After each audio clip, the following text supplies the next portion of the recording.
안녕하세요. 홍선표 기자입니다. 오늘 방송에선 이순신도 두려워 망설인 적이 있었다는 제목으로 우리가 몰랐던 이순신 장군의 모습에 대해서 다뤄보도록 하겠습니다.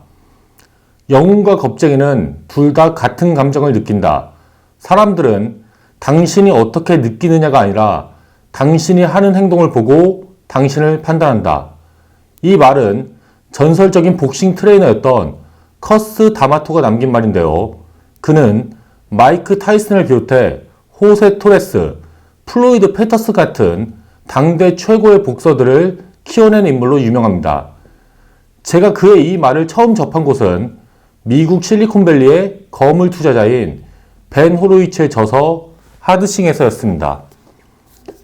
벤 호로위츠는 1999년 IT 회사인 라우드 클라우드를 창업한 뒤 전 세계 IT 기업들이 도미노처럼 쓰러지던 2000년대 초반의 닷컴 버블 와중에서도 회사를 빠르게 성장시킨 기업인이었습니다.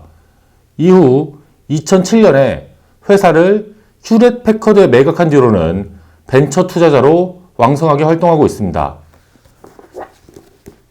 그의 책 하드싱은 창업을 준비하거나 기업을 운영하는 사람들이 꼭 읽어야 하는 명서로 꼽히는데요. 잘 나가던 회사들이 하루아침에 망해버리는 닷컴 버블 시기에서도 끝까지 살아남을 수 있었던 비결과 회사를 운영하면서 그가 느꼈던 어려움들이 솔직하게 담겨져 있기 때문입니다. 벤 호로위츠가 책에서 커스 다마토의 말을 인용한 건 용기란 두려움을 느끼지 않는 게 아니라 공포를 겉으로 드러내지 않는 자세라는 말을 하고 싶어서였습니다. 이순신 장군에 대한 방송을 만들면서 실리콘밸리의 창업자 이야기로 시작한 건 요즘 난중일기를 읽으면서 용기란 공포를 겉으로 드러나지 않는 자세라는 벤 호로위츠의 말이 계속해서 떠올랐기 때문입니다. 얼마 전부터 여기 있는 것처럼 이순신 장군의 난중일기를 두 번째로 읽고 있습니다. 3년 전에도 난중일기를 한번 읽었었는데요. 그때 읽었던 책도 완역본이라서 꽤나 두꺼웠는데 이번 책은 그보다 훨씬 더 두꺼운 책입니다. 이순신 장군이 쓴 난중일기에다가 이순신 장군이 조정에 올려보낸 장계, 그러니까 보고서의 내용을 담은 임진장초와 그가 평소 지인들과 주고받은 편지를 묶은 서한집, 그리고 그의 행적에 대해서 정리한 이충무공 행록까지 모두 번역해서 실은 덕분에 그 분량이 1200페이지가 넘는 굉장히 두꺼운 책입니다. 3년 만에 다시 난중일기를 집어든 건 이순신이라는 인물만의 사고방식을 배우고 싶어서였습니다. 이순신이 어떤 관점으로 세상을 바라보고 어떻게 결정을 내리고 행동했는지 그만의 원칙과 사고방식을 꼭 배우고 싶었었는데요. 이번에 난중일기를 읽으면서 3년 전에 처음 읽었을 때는 제대로 살피지 못했던 한 가지 정서를 발견할 수 있었는데요. 바로 두려움이란 정서였습니다. 사실 여기 있는 이 난중일기는 읽기에 그다지 재미있는 책은 아닙니다. 하루하루의 일상을 써내려간 일기이기 때문에 그냥 한 줄 두 줄로만 적고 끝내버린 날도 많고요. 전투에 대한 자세하고 생생한 묘사는 생각보다 찾기 힘듭니다. 당장 전투를 앞두고 있거나 전투를 치렀을 무렵에는 이순신 장군이 바빠서 일기를 남기지 못했던 날이 많았기 때문인데요. 큰 전투가 있었을 무렵엔 몇 달 가까이 기록이 빠져있는 경우도 많습니다. 오히려 조선 수군과 일본군의 전투가 잠잠해졌을 무렵, 그러니까 이순신 장군이 상대적으로 여유가 있던 시점에 남겼던 기록들이 훨씬 더 많은데요. 그렇기 때문에 이순신이 군대를 훈련시키고 다른 장수들과 의견을 나누고 전쟁 물자를 마련하고 조정에 올릴 보고서를 쓰고 어머니와 가족에 대해서 걱정하는 내용들처럼 이순신 장군의 평소 모습이 난중일기의 상당 부분을 차지합니다. 그리고 이렇게 전투에 나가서 군사를 지휘하지 않았을 적에 이순신이 남긴 기록들을 보면서 그 역시 두려움이란 감정을 느끼고 있다는 걸 느낄 수 있었는데요. 사실 이순신과 가장 어울리지 않는 단어가 두려움, 공포, 절망, 체념 같은 단어들일 겁니다. 모든 것을 잃은 뒤에도 단 12척의 배만 갖고 승리를 만들어낸 난세영웅 이순신과 두려움이라는 단어는 정말 서로 어울리지 않는 단어들인 것처럼만 느껴집니다. 하지만 이순신 역시 사람인 이상 두려움과 공포라는 감정으로부터 자유로울 수 없었는데요. 이런 모습은 그가 첫 전투를 벌이기 직전에 난중일기를 보면 잘 드러납니다. 음력 기준으로 1592년 4월 13일 일본군 함대가 부산 앞바다에 등장하면서 7년에 걸친 긴 전쟁이 시작되는데요. 부산에 상륙한 일본군은 칼로 두부를 베는 것처럼 거침없는 기세로 진격해서 전쟁 20일 만인 5월 2일 한양을 점령합니다. 상주와 충주에서 벌어진 전투에서 조선군이 연달아 크게 패하면서 일본군을 막아내지 못했기 때문입니다. 왕과 조정 대신들은 일본군이 들이닥치기 전에 한양을 떠나서 북쪽으로 피난을 떠나는데요. 왕이 자신들을 버리고 도망가 버리자 분노한 백성들이 궁궐을 불태워 버리는 일까지 일어납니다. 이순신이 조선의 첫 승리이자 자신의 첫 전투인 옥포해전을 치른 건 5월 7일이었습니다. 경상도 거제현 옥포 앞바다에서 일본 수군 함선 50여 척과 싸워서 승리를 거둔 건데요. 같은 날 오후에는 웅포현 하포 앞바다에서 적의 소규모 함대를 격파했습니다. 전쟁의 흐름을 바꾼 조선 수군의 반격이 시작된 날이었습니다. 이순신이 함대를 이끌고 전라좌서영을 떠난 게 5월 4일 새벽이었으니까 출진 사흘 만에 적을 만나 첫 전투를 치른 거였습니다. 난중일기를 보면 이순신이 첫 출정에 나서기 하루 전, 그러니까 5월 3일에야 비로소 군대를 일으켜 적과 맞서 싸울 결심을 했다는 걸 알 수 있습니다. 먼저 난중일기에 나와 있는 5월 3일자 일기의 내용을 그대로 옮겨보겠습니다. 얼마 뒤에 녹도만호가 접견을 요청했다. 불러들여 물었더니 우수사는 오지 않고 적의 세력이 서울 근처에 점점 가까워지고 있습니다. 아프고 답답한 마음을 이길 수가 없습니다. 아프고 답답할 뿐입니다. 기회를 놓친다면 나중에 아무리 후회해도 어쩔 수 없습니다라고 했다. 이에 곧바로 중의장을 불러 내일 새벽에 길을 떠날 것을 약속했다. 곧바로 임금님께 보고하는 글을 수정해 내보냈다. 이 내용을 보면 이순신의 부하장수였던 녹도만우 정운이 찾아와서 이순신에게 지금 당장 출진하지 않으면 일본군을 무찌를 기회를 놓치게 된다면서 이순신을 강하게 밀어붙인 덕분에 마침내 이순신이 전투를 결심했다는 사실을 알 수 있습니다. 그렇다면 이순신이 전쟁이 터진 지 20여일이 지나도록 그리고 일본군이 서울을 향해 파죽지세의 기세로 진격하고 있다는 걸 알고 있으면서도 출정을 미뤘던 이유는 무엇일까요? 그 이유는 함께 일본군과 맞서 싸우기로 약속했던 전라우수사 이혁기 휘하의 수군이 아직 도착하지 않았기 때문입니다. 이순신이 조정에 올린 공문을 보면 이혁기의 군대는 4월 30일에 전라우수영 본영에서 출발하기로 되어 있었는데요. 하지만 그리 멀지 않은 거리였음에도 불구하고 전라우수군은 며칠이 지나도록 나타나지 않았습니다. 이순신이 전라우수군이 오기만을 얼마나 기다리는지 역시 난중일기에 잘 나와 있는데요. 5월 3일 일기의 앞부분을 보면 이런 내용이 나옵니다. 전라도 우수사가 수군을 이끌고 오기로 함께 약속했었다.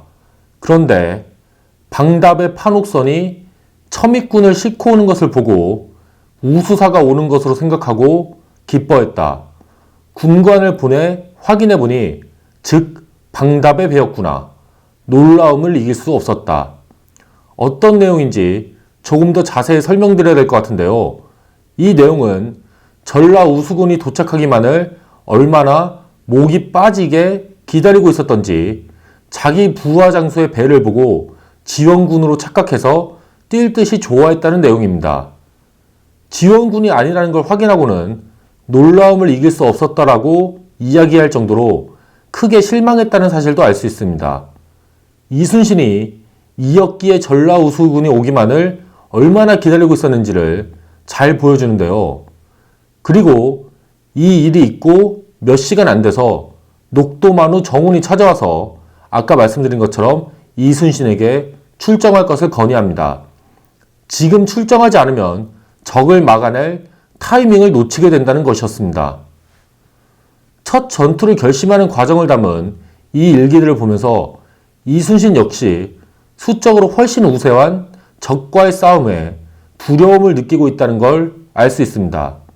당시 기록을 보면 이순신이 처음 출진하던 당시 전라 좌수군에는 대형 함선인 판옥선이 24척, 중형 전선인 협선이 15척이 있을 뿐이었습니다. 소형 쾌속선인 포작선도 46척가량 있었으나 이렇게 작은 배로는 적선과 1대1로 맞붙어 싸울 수가 없었습니다. 사실상의 전력은 39척에 불과했는데요. 이에 비해 일본군은 수백 척이 넘는 함대를 갖추고 있는 것으로 알려져 있었습니다. 연전연승을 거듭한 덕분에 병사들의 사기도 하늘을 찌르듯이 높은 적군이었습니다. 이처럼 불리한 상황에서는 어떤 지휘관이라도 전투를 망설일 수밖에 없는데요. 이순신 역시 마찬가지였습니다.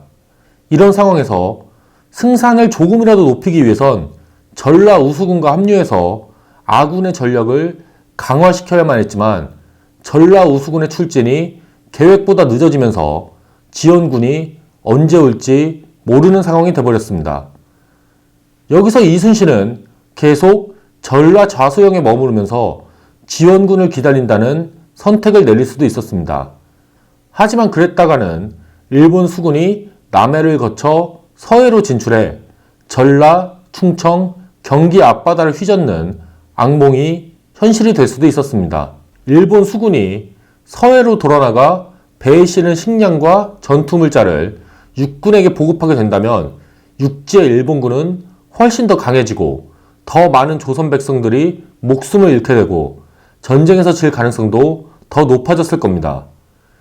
그리고 이순신은 지원군을 기다리는 대신 자신의 병력만으로 적의 선봉을 꺾어내겠다는 결단을 내리는데요. 녹도만우 정훈의 말처럼 일본 수군이 서해에 진출하는 것을 막아낼 수 있는 기회를 놓쳐버린다면 나중에 아무리 다른 전투에서 승리를 거둔다고 하더라도 이미 기울어버린 전쟁의 승패를 바꾸기 힘들다고 판단했기 때문입니다. 연달아 승전을 거두면서 사기가 높아진 데다 수적으로도 우세한 적군과 맞서 싸우는 건 승산이 적은 일입니다. 하지만 이순신은 불리한 상황에 처해 있긴 하지만 지금 이 기회를 놓친다면, 지금 적군의 기대를 꺾지 못한다면 전쟁에서 이길 수 없다고 생각했고 자기 휘하의 병력만으로 출진합니다. 저는 이 부분의 난중일기를 읽으면서 이순신의 결단력뿐 아니라 망설이고 있는 상관에게 찾아가서 결단을 내릴 것을 간언한 녹도만우 정훈의 기백 또한 대단하다는 생각이 들었는데요. 정훈은 이순신 함대에서 돌격대장 역할을 맡아서 총탄이 퍼붓는 전선 한가운데로 가장 먼저 뛰어들었던 용맹한 장수였습니다.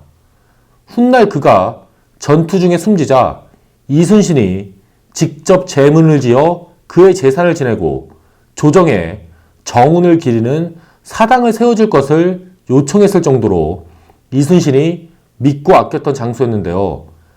사실 정훈은 이순신보다 6년 먼저 무과에 급제한 인물이었습니다. 이순신과 정훈은 둘 다 임진왜란 1, 2년 전에 각각 전라 좌수사와 그 휘하에 녹도만우로 임명되는데요. 일본이 조선을 침범한 움직임을 보이는 것에 대해서 우려했던 조정이 남해 일대의 방비를 강화하기 위해서 유능한 장수들을 지휘관으로 내려보냈던 거였습니다. 직속 상관을 찾아가서 더 이상 망설이지 말고 군사를 일으킬 것을 요구했던 정훈, 그리고 부하의 말을 듣고 자신이 잘못 생각하고 있다는 걸 깨닫자마자 곧바로 출진을 명령한 이순신. 정훈과 이순신, 이 둘 사이에 맺어져 있던 서로에 대한 강한 신뢰감 역시 이순신이 두려움을 버리고 전투 개시를 결정할 수 있었던 배경이었습니다. 맑았다. 먼동이 틀 때에 배를 출발했다. 곧바로 미조항 앞바다에 도착해 다시 약속했다. 우척후와 우부장, 중부장과 후부장 등은 오른쪽에서 게이도로 들어가서 수색, 토벌하게 했다. 그 외에 나머지 대장선은 함께 평산과 곡포, 상주포, 미조항을 지났다. 두려움과 망설임을 떨쳐낸 이순신이 첫 출정에 나선 1592년 5월 4일의 일기입니다. 조선의 첫 승리와 마지막 승리를 일궈낸 이순신의 전승신화가 시작되는 순간입니다.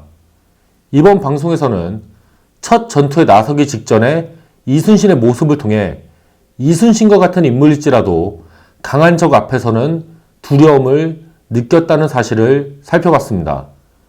이순신을 이순신으로 만든 가장 큰 원칙은 자신이 느꼈던 두려움을 겉으로 드러내지 않고 위로는 국왕, 아래로는 부하 장수와 병사, 백성들 앞에서는 항상 흔들림 없는 모습을 보인다는 거였습니다. 사람들은 내가 어떻게 느끼느냐가 아니라 내가 하는 행동을 보고 나를 판단한다는 사실을 누구보다 잘 알고 있었기 때문입니다. 난중일기를 읽으면서 우리가 모르고 있던 이순신의 모습에 대해 많은 것을 알아가고 있는데요. 예를 들어 많은 분들이 이순신이 적의 총탄에 맞아서 큰 부상을 입은 건 조선 수군의 마지막 전투였던 노량대첩에서의 한 번뿐이라고 알고 계시는데요. 사실 이순신은 이미 전쟁 초기에 적의 총탄을 맞아 총알이 등을 뚫고 나가는 큰 부상을 입기도 했습니다. 난중일기를 읽으면서 새롭게 알게 된 사실과 느낀 감정들에 대해서는 이번 방송처럼 하나하나씩 정리해서 올려보도록 하겠습니다. 오늘 방송도 시청해주셔서 감사합니다. 오늘 하루도 좋은 하루 보내세요. 감사합니다.